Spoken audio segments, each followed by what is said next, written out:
And as usual, ഹൻസുവിനെ കുറിച്ച് teachers are only good to say, like ഹൻസുവിനെ പുകഴ്ത്തി പുകഴ്ത്തിനെക്കാട്ടിലും I think it's the things നല്ല കുട്ടിയാണ്. എനിക്ക് ഭയങ്കര ഇഷ്ടമാണ് പാരന്റ്സ് മീറ്റിംഗ്. സ്കൂളിലൊക്കെ ഭയങ്കര പേടിയാണ്, കാരണം മാർക്കൊക്കെ കുറവായിരുന്നു. ഇവിടെ മറ്റേ മാർക്കും ഉണ്ട്. ഇത്രയും റെസ്പെക്ട് ചെയ്യുന്ന വേറൊരു കുട്ടി ഇല്ല എന്നാണ് പറഞ്ഞത്. ലൈക്ക് ആരെ good morning, thank you, sorry പറഞ്ഞുകൊണ്ടേ ഓൾവേസ് റെസ്പെക്ട് ടീച്ചേഴ്സ്.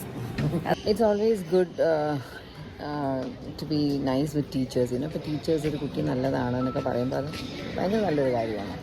ഹൻസികനെ കുറിച്ച് എപ്പോഴും സ്കൂളിലായാലും ടീച്ചേഴ്സിന് എപ്പോഴും നല്ലതേ പറയുന്നുണ്ടായിരുന്നു. വളരെ എൽഡേഴ്സിൻ്റെ അടുത്ത് വളരെ റെസ്പെക്റ്റ്ഫുള്ളാണ് Hansika. Even with any people, പബ്ലിക്കിലായാലും എവിടെ പോയാലും ഹൻസിക വളരെ നല്ല രീതിയിലാണ് ബിഹേവ് ചെയ്യണത്.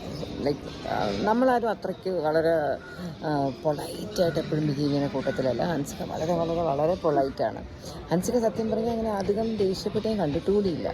ഇഷാനിയുടെ അടുത്ത് മേ ബി ജസ്റ്റ് ഇഷാനി അങ്ങനെ, അല്ലാതെ ഹൻസിക വളരെ റെസ്പെക്റ്റ്ഫുൾ ആയിട്ട് ബിഹേവ് ചെയ്യുന്ന ഒരു കുട്ടിയാണ്. Very nice. ഇന്ന് ആ സാർ എന്നെ ഒത്തിരി പ്രാവശ്യം കൺഗ്രാജുലേറ്റ് ചെയ്ത്, കൺഗ്രാജുലേഷൻ മാം, നിങ്ങളാണ് ആ കുട്ടി ഇങ്ങനെ ആക്കിയത്. ഞാൻ പറഞ്ഞു ഗുഡ് പാരന്റിങ്. അങ്ങനെ നമുക്ക് ഗുഡ് പാരന്റിങ് എന്ന് പറഞ്ഞാലും എൻ്റെ 4 പിള്ളേർ 4 പേര് 4 ഡിഫറെൻറ്റ് ബിഹേവിയറാണ്. ഇത്രത്തോളം ഡൗൺ ടു എർത്തായിട്ടും പാവം പോലെ ബിഹേവിയർ ഹൻസിക. അപ്പം അങ്ങനെ ഒരു ഫുള്ളി പാരന്റിങ് എന്ന് പറയാൻ പറ്റുമെന്നും എനിക്ക് സംശയമുണ്ട്. കാരണം മോളെ അങ്ങനെ ചെയ്യണം, ഇങ്ങനെ ചെയ്യണം, ദിസ് ഇസ് ഗുഡ്, അല്ല എന്നാണ് നമ്മൾ എല്ലാ കുട്ടികളോടും പറയുന്നത്. പക്ഷെ എത്രത്തോളം അവരത് മനസ്സിലാക്കി ബിഹേവ് ചെയ്യുന്നൊക്കെ ഉള്ളത് ആ ഒരു കുട്ടിയെ സംബന്ധിച്ചിരിക്കുന്നു. Like so parenting is good. പാരന്റിങ്ങിനൊരു പരിധി വരെ ഒരു ഇതുണ്ട്. പക്ഷെ എന്തായാലും ആ ഇൻഡിവിജ്വലി ആ ഒരു കുട്ടിയും കൂടെ വിചാരിക്കണം, like how I should behave, what I should do എന്ന് ഐ തിങ്ക്.